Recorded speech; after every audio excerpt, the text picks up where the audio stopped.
ప్రియమైన దేవుని బిడ్డలారా, మీకు శుభములు వందనములు తెలియజేస్తున్నాను. అనుదిన ధ్యానమునకు స్వాగతం. యోబు గ్రంథం 41వ అధ్యాయం ఈ దినం మనం ధ్యానిస్తున్నాం. దేవుడు యోబుతో అంటున్నాడు, నీవు మకరమును గాలముతో బయటికి లాగలవా? దాని నాలుకకు త్రాడు వేసి లాగలవా? నీవు దాని ముక్కుకుండా సూత్రం వేయగలవా? దాని దవడకు గాలము ఎక్కింపగలవా? తెలుగులోనేమో మకరము అని రాశారు, ఇంగ్లీష్ బైబిల్లో లేవియాథాన్ అని రాశారు. అంటే ఓ పెద్ద సీ మాన్స్టర్. దీన్ని కొందరు గ్రేట్ వేల్గానో లేకపోతే ఓ పెద్ద క్రొకడైల్తోనో పోలుస్తూ వచ్చారు.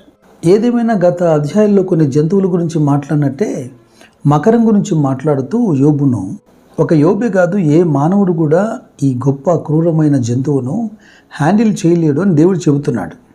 మనుషులు దాన్ని చూడగానే దాన్ని వశపరుచుకుంటామన్నటువంటి ఆశ వదిలేస్తారట. దాన్ని చూడగానే ఎవరికైనా గుండెలు అవిసిపోతాయి అంటున్నాడు దేవుడు.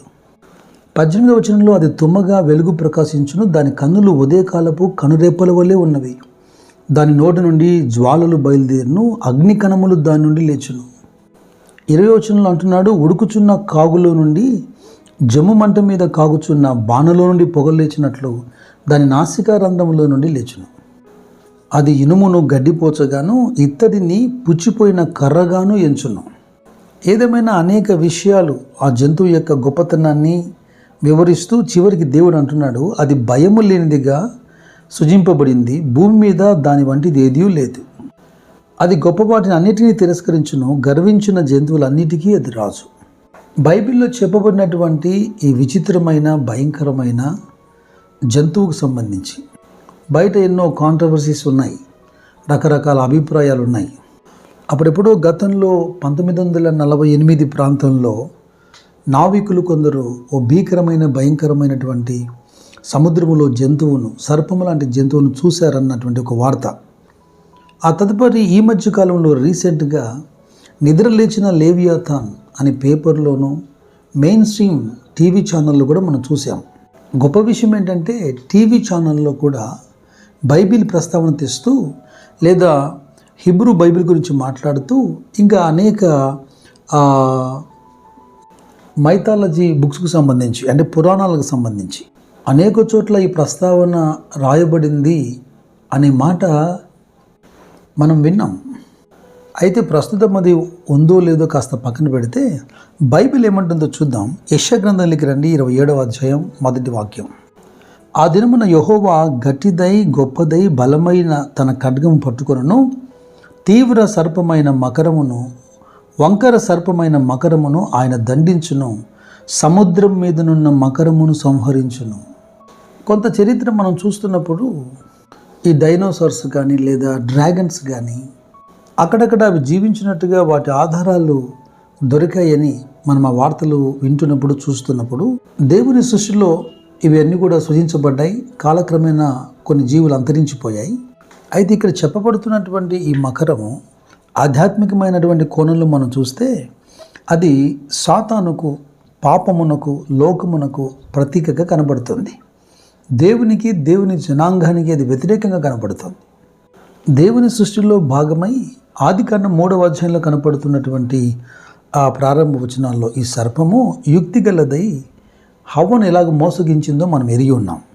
అయితే పౌలు కొరింథీయులతో మాట్లాడుతున్నప్పుడు 2వ పత్రికలో 11వ అధ్యాయంలో అన్నాడు, సర్పము తన కుయుక్తి చేత హవ్వను మోసపరిచినట్లు మీ మనస్సులను చెరపబడి క్రీస్తు ఎడలనున్న సరళత నుండి, పవిత్రత నుండి ఎట్లయినా తొలగిపోదురేమో అని భయపడుచున్నాను.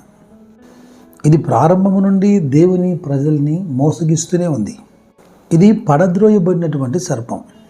లూకా సువార్త 10వ అధ్యాయంలో యేసు ప్రభు యొక్క శిష్యులు ప్రభు దగ్గరికి వచ్చి, ప్రభువా మాకు దయ్యములు కూడా లోబడుతున్నాయి అని చెబుతున్నప్పుడు ప్రభు అంటాడు 18వ వచనంలో, సాతాను మెరుపు వల్లే ఆకాశము నుండి పరుట చూచి తిని అంటూ వెంటనే ఇదిగో పాములను తేలను త్రొక్కుటకు శత్రువు బలమంతటి మీద మీకు అధికారం అనుగ్రహించి ఉన్నాను. సాతాను పడిపోయాడు అంటున్నాడు, వెంటనే పాములను త్రొక్కుటకు అధికారం ఇస్తా అంటున్నాడు. ప్రకటన గ్రంథం 12వ అధ్యాయంలో 7వ వచనం నుంచి మీరు గమనిస్తే, అంతట పరలోకమందు యుద్ధము జరిగెను, మిఖాయేలును అతని దూతలను ఆ ఘట సర్పముతో యుద్ధము చేయవలని ఉండగా ఆ ఘట సర్పమును దాని దూతలను యుద్ధం చేసిరు కానీ గెలవలేకపోయిరి గనుక పరలోకమందు వారికి ఇక స్థలము లేకపోయెను. కాగా సర్వలోకమును మోసపుచ్చుచు అపవాది అనియు సాతాననియు పేరు గల ఆది సర్పమైన ఆ మహాఘట సర్పము పడద్రోయబడెను. అది భూమి మీద పడద్రోయబడెను, దాని దూతలు దానితో కూడా పడద్రోయబడింది. యోబుతో దేవుడు ప్రశ్నలు సంధిస్తున్నప్పుడు దాని గొప్పతనాన్ని వివరిస్తూ ఇటువంటిది ఏ మనిషి కూడా దాన్ని అదుపులో ఉంచలేడు, అయితే దాన్ని కూడా నేను సృష్టికర్తను, అటువంటి నాతో ఎవడైనా వాద్యం చేయగలడా అని మాట్లాడుతున్నాడు.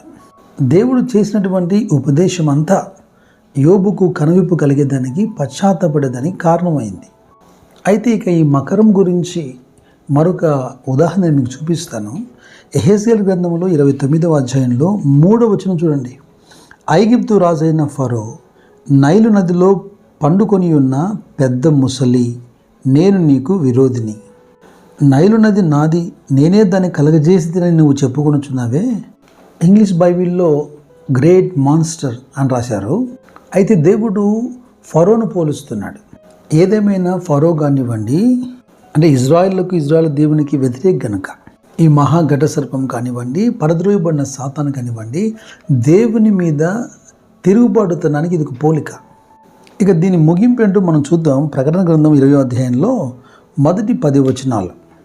2వ వచనంలో అతడు ఆది సర్పమును అనగా అపవాదియు సాతానును అను ఆ ఘట సర్పమును పట్టుకొని 1000 సంవత్సరములు వాడిని బంధించి అగాధములో పడవేసి ఆ 1000 సంవత్సరములు గడుచు వరకు ఇక జనములను మోసపరుచుకున్నట్లు అగాధమును మూసి దానికి ముద్ర వేసాను. అటు పిమ్మట వాడు కొంచెం కాలము విడిచిపెట్టబడవలెను. 1000 సంవత్సరాల పెదప వాడు విడవబడతాడు. భూమి నలుదిక్కు నుండి జనమును సముద్రపు ఇసుక రేణువుల వాడు ప్రోగు చేస్తాడు. గోగు మాగోగు అనువారిని మోసపరిచి వారిని యుద్ధానికి నడిపిస్తాడు. పరలోకం నుండి అగ్ని దిగి వచ్చి వారిని దహిస్తుంది. వారిని మోసగించినటువంటి అపవాది అగ్ని గంధకములు గల గుండములో పడవేయబడతాడు. అచ్చట ఆ క్రూర మృగమును అబద్ధ ప్రవక్తయు ఉన్నారు. వారు యుగయుగములు రాత్రింబవళ్ళు బాధింపబడుదురు. ఇది ఈ గ్రేట్ మాన్స్టర్ యొక్క ముగింపు. దేవునికి వ్యతిరేకమైన విషయాలన్నిటికీ అంతముంది. దేవుని ప్రజలకు నిత్యరాజ్యం ఉన్నది. దేవుని పరిశుద్ధాత్మ క్రీస్తు రాకడకు మిమ్మల్ని సిద్ధపరచును గాక. కృప మీకు తోడై ఉండను గాక.